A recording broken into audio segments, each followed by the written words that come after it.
Tratamente medicale și îngrijire la domiciliu 24 de ore din 24. Astfel de anunțuri se înmulțesc pe internet.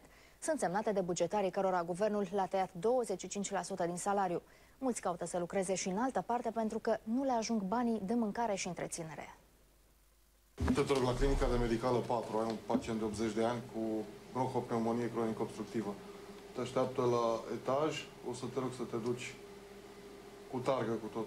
Cristian Suciu are 40 de ani și lucrează de 17 ani la serviciul de ambulanță Mureș. După program acordă contra cost îngrijiri medicale la domiciliu. Săruna! Bună ziua!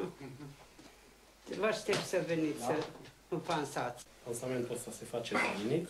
Asistentul câștigă astfel un ban în plus, binevenit pe lângă salariul din care statul i-a luat un sfert, fără să mai socotim și sporurile pierdute. Injecțiile în jur de 10 lei, 8, 10, 11, perfuziile 25-35, pansamentele iar în jur de 10-15 roni. Tratamentul se face cu materialele pacienților, dar oamenii sunt mulțumiți că nu mai trebuie să bată drumul până la spital. Vă închipuiți, doamnă, la vârsta mea, ca să mă duc cu taxiul sau autobuz dacă ești bolnav. Și să stai la, și să stau la cod, coadă și multe lume.